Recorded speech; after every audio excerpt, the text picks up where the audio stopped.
to know how to live the way God intended? Then this podcast series is tailor-made for you. David Taviner asks Bible expert Mike Beaumont why Jesus spoke about living God's way using parables.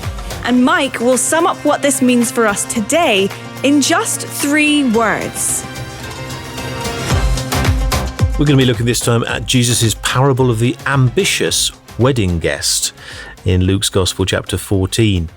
Where did Jesus tell this story? Well, the setting for this is a bit unknown, but it's generally on that final journey towards Jerusalem that Jesus was making that we've referred to in previous episodes. Luke sums it up at the end of chapter 13, verse 22. He says, "Then Jesus went through the towns and villages," brackets, "of Judea," which is where he is, "teaching as he made his way to Jerusalem." So this is Jesus now with his heart and eyes set on Jerusalem, heading towards there for what will be the climax of his ministry, of course, the cross. But before that final visit, as part of this ministry in Judea, the southern part of the Holy Land, where he's eager that as many people as possible should hear his message, he does sort of pop up to Jerusalem one brief time. And we get a few words at the end of chapter 13 that actually help set the context for what we're looking at today. And it says this: he's sitting probably on the Mount of Olives overlooking the city. And he says, "Jerusalem, Jerusalem, you who kill the prophets and stone those sent to you, how often I have longed to gather your children together as a hen gathers her chicks under her wings, and you were not willing. Look, your house is left to you desolate. I tell you, you will not see me again until you say, 'Blessed is he who comes in the name of the Lord.'" So it's his pain of Jerusalem, the city that's supposed to epitomize God's people gathered around him with hearts set on him. But you can feel the pain of Jesus there. And much of the pain that he feels arises from what the scribes and Pharisees have made of their faith and their religion that has led to this present condition of Jerusalem and God's people. And we get a little window into that attitude in the parable that we're going to look at today. So it's all sort of coming to a head, his years of ministry, and Jerusalem is the focus. Absolutely. So what happens next? Well, he goes back from Jerusalem back into Judea to continue his ministry. And Luke 14 then carries on like this: "One Sabbath, when Jesus went to eat in the house of a prominent Pharisee, he was being carefully watched. And there in front of him was a man suffering from abnormal swelling of his body. Jesus asked the Pharisees and experts in the law, 'Is it lawful to heal on the Sabbath or not?' But they remained silent.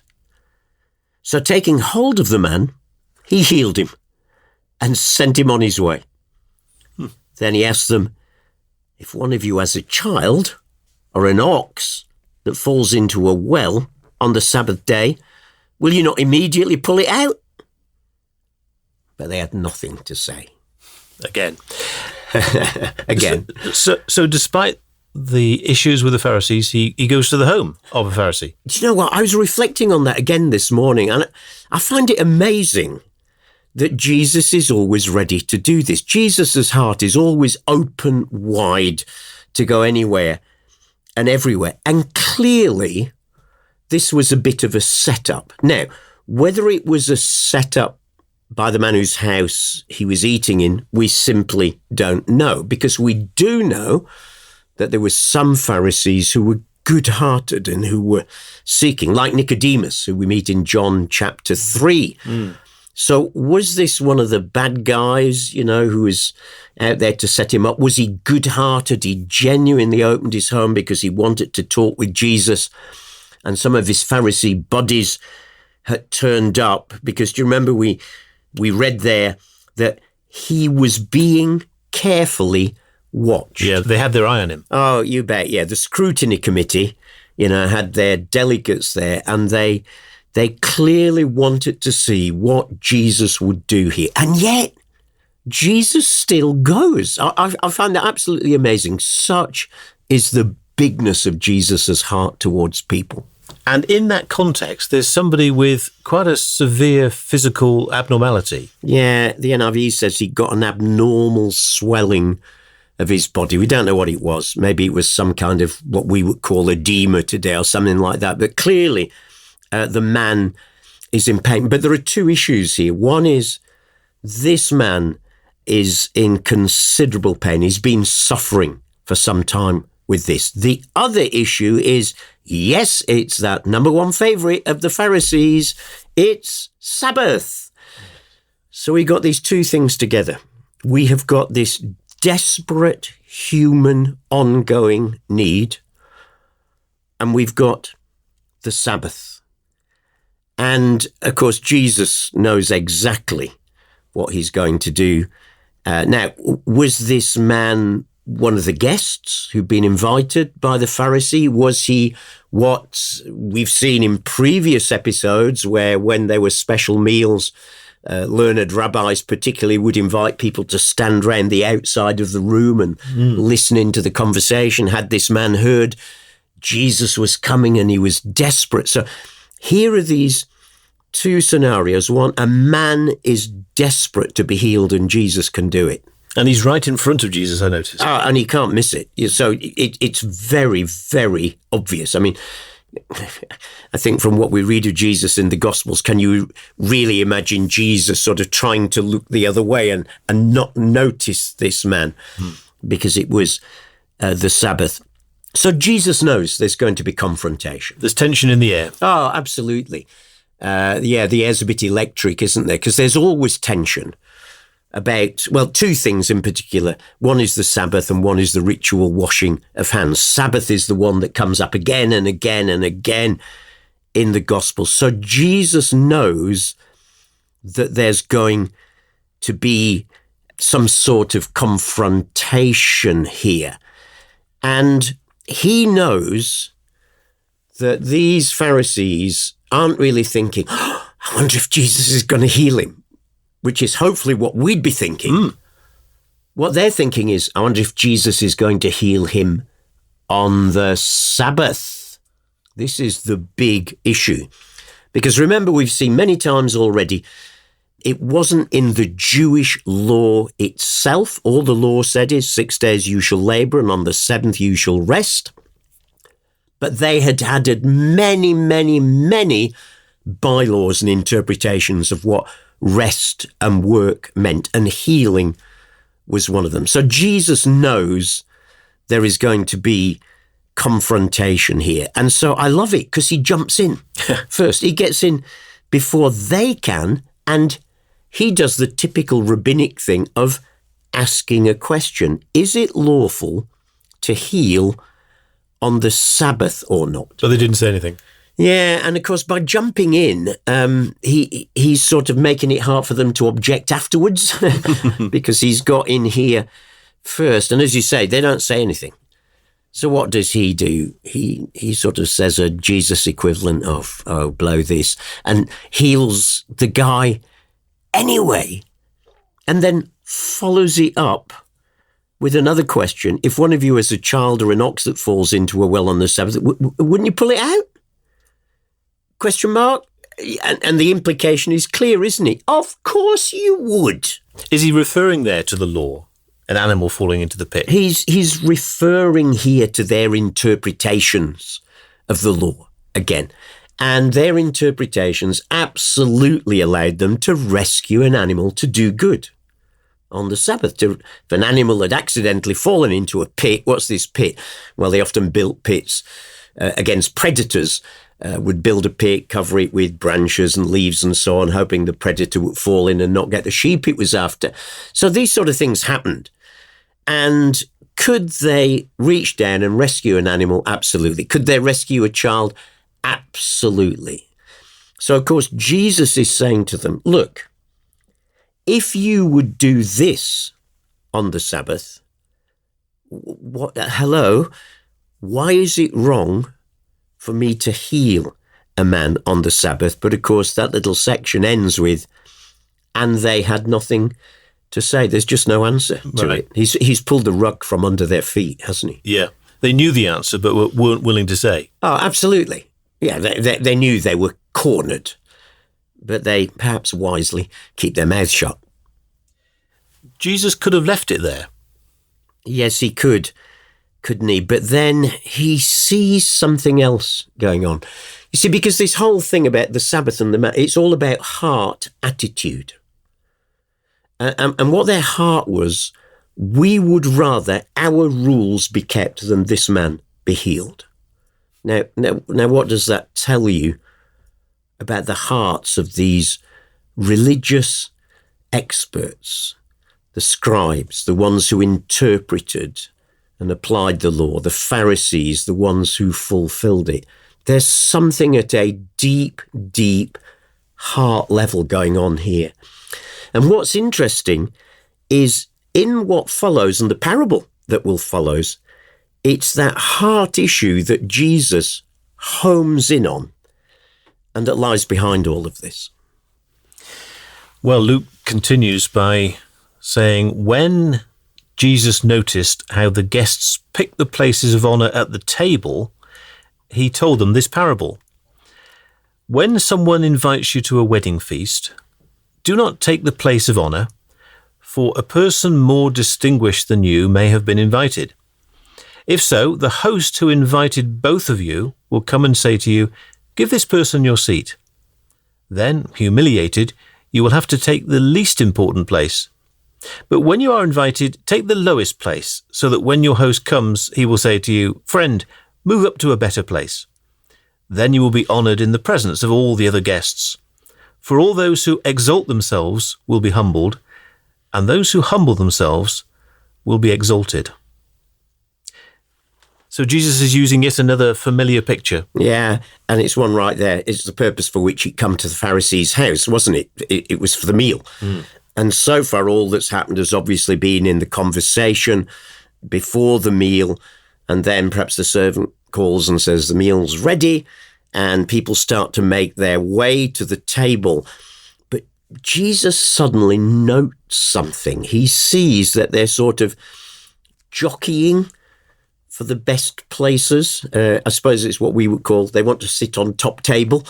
It might be if it were like a wedding or some banquet or other. Interesting that they were carefully watching him, but he was carefully watching them. Yeah, and you know what? He always is, isn't he?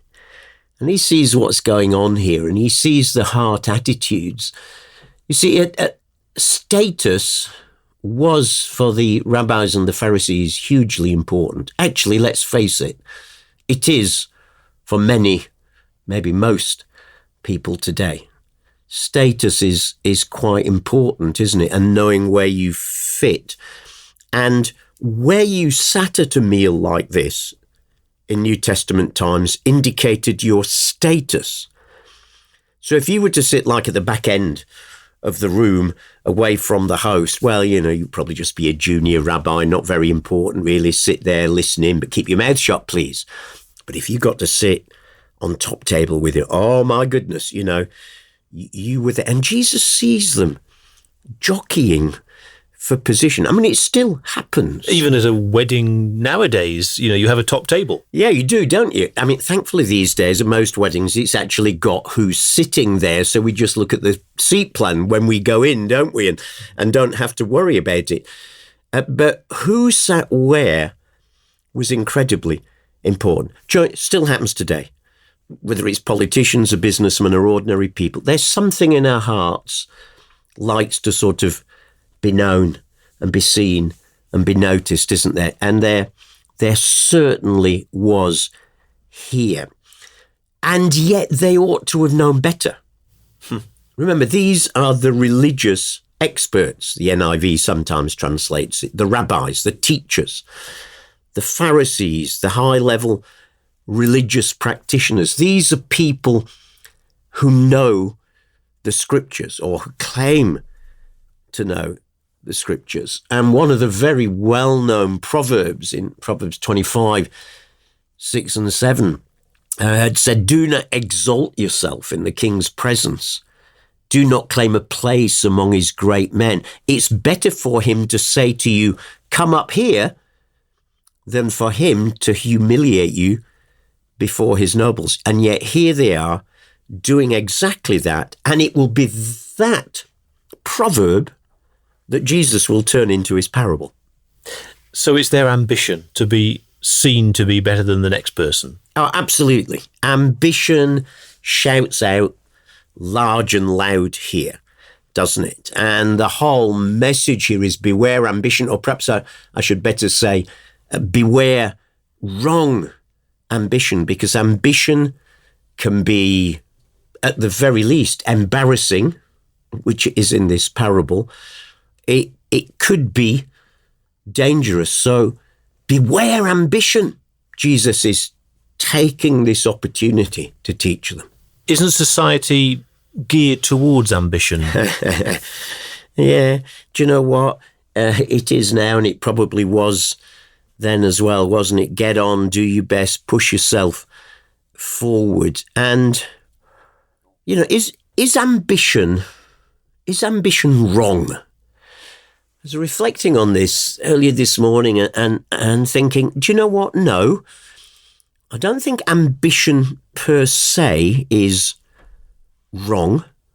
What the Bible actually warns against is what Paul calls in Philippians 2:3, selfish ambition. Beware selfish ambition.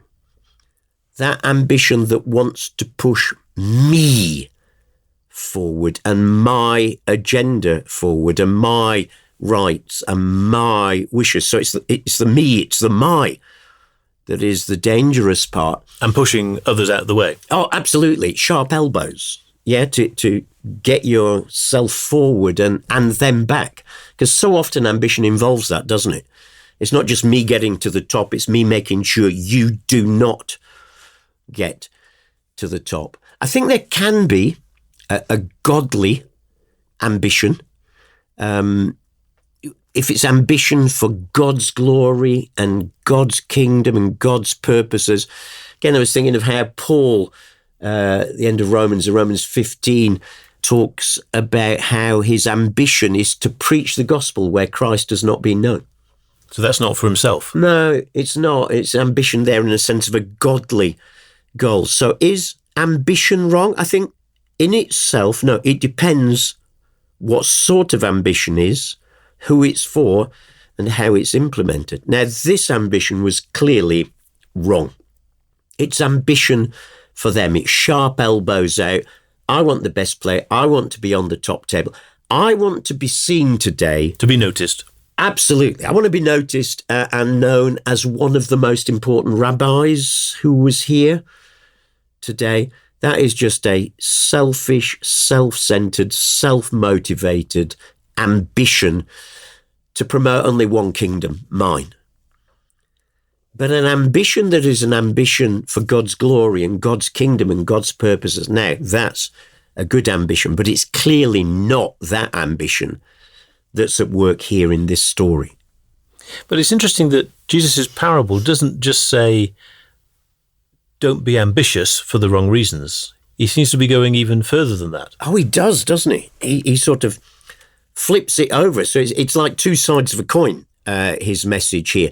So the first side says, don't be wrongly ambitious. Don't take the best place at a situation like this. You may only end up embarrassing yourself through your sense of self-importance when the guy comes along and says, David, sorry, could you, but someone else a little bit more important than you, would you mind going and sitting down there? I mean, how humiliating for that to happen. Interestingly enough, we see examples of that happening in the Gospels with the disciples. There's even an example at the Last Supper in Luke 22:24.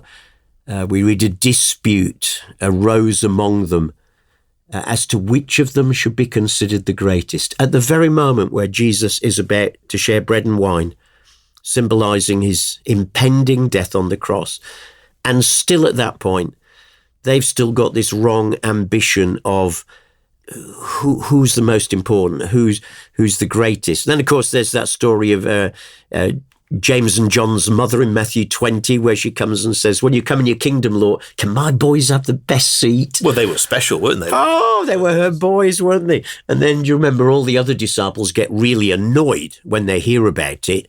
Why? Because they were planning on having the best seat. Thank you very much. So it wasn't just a problem for the Pharisees? No. It was a problem for Jesus' own disciples. Why? Because this is something deep in human hearts. This desire to push ourselves forward and be noticed. Maybe it even comes from the not wanting to be trampled on type thing. But there is this deep, deep thing in human psyche that loves to push ourselves forward. So the first half of the coin is absolutely this: don't take the best place. But as you rightly said, Jesus has more than that.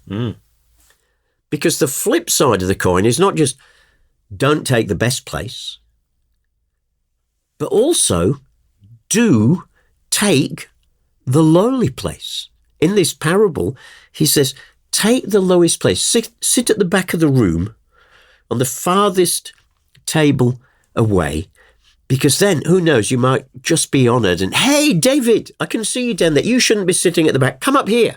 So is he really saying if you're, in the queue, you're going to go to the back of the queue and everybody in front of you? I'm not sure we have to do that every time we go to the post office or the local supermarket. But attitude-wise, yes.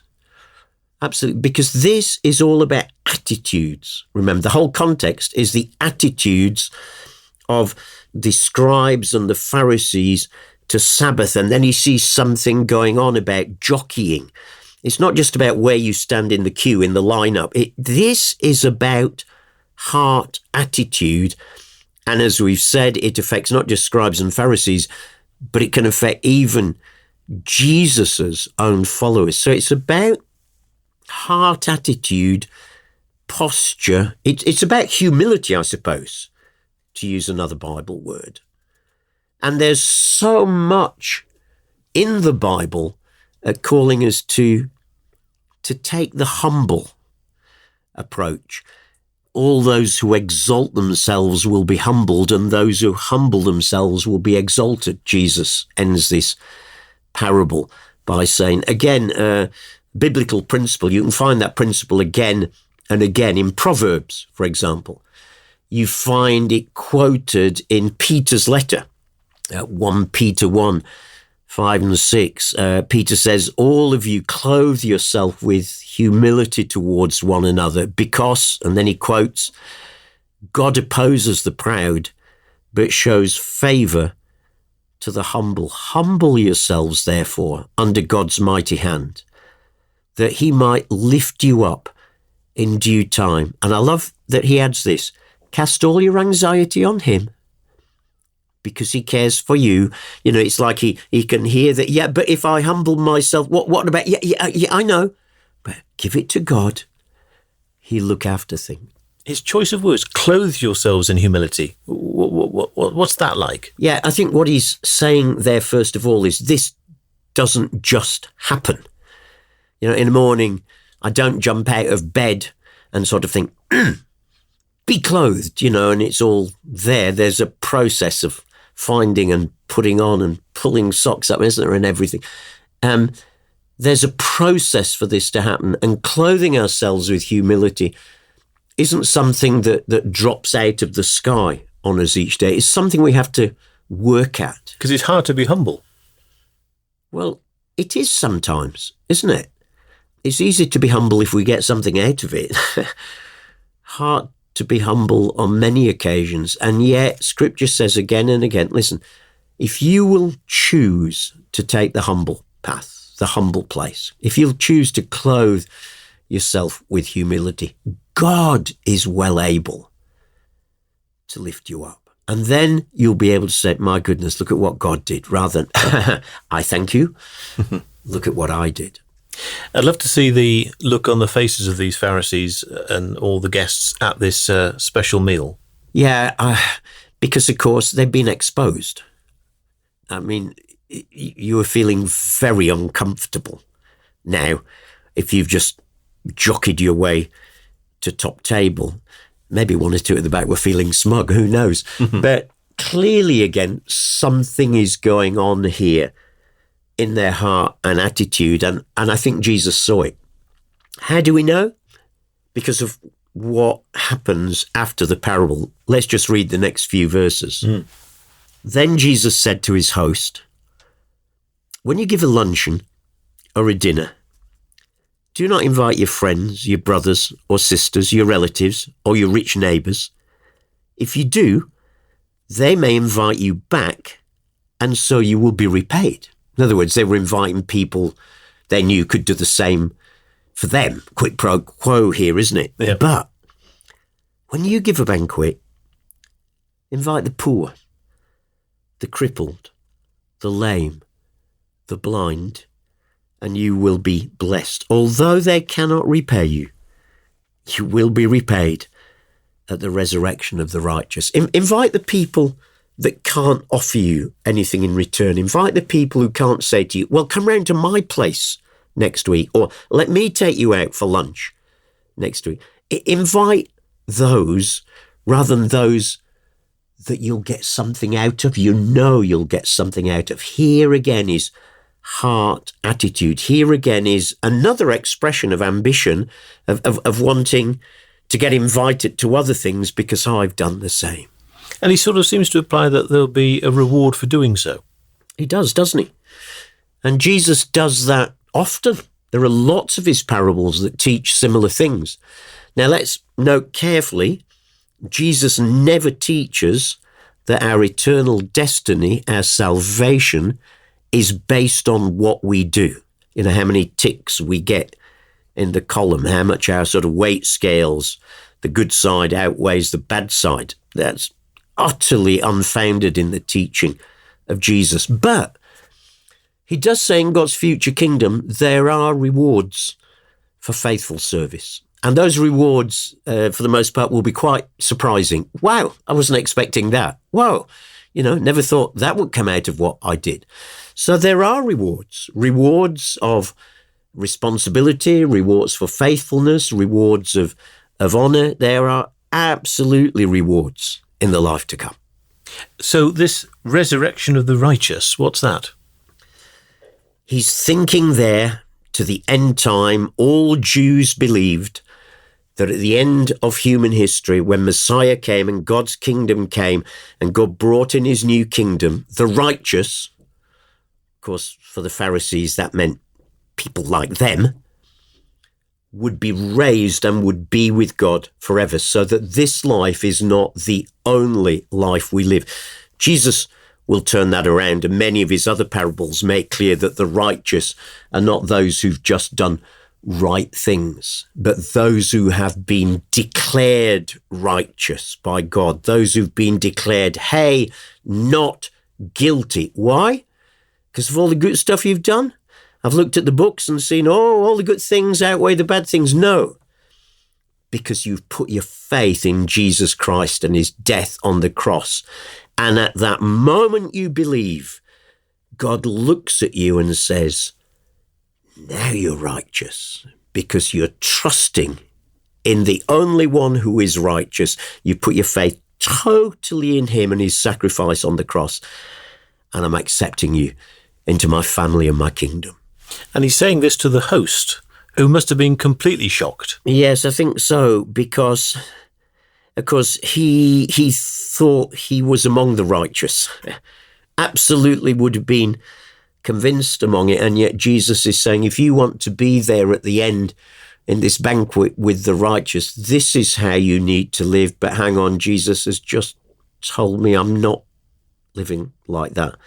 So what started out as, quite a nice dinner party suddenly has gone somewhat pear-shaped, as they often do in Jesus's parables. We've seen again and again, haven't we, how Jesus's parables often have a sting in the tail, an unexpected twist. And this parable absolutely had an unexpected twist, because the Pharisees' wrong ambition has been ruthlessly exposed for what it is.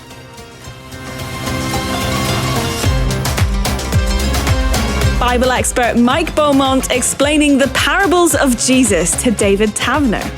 Bible Parables in 30 Minutes is just one of a series of podcasts from Mike and David that help to make sense of the Bible, some of them recorded on location in the Holy Land and beyond. You can check them all out on the easy-to-use app UCB Player or wherever you listen to your podcasts.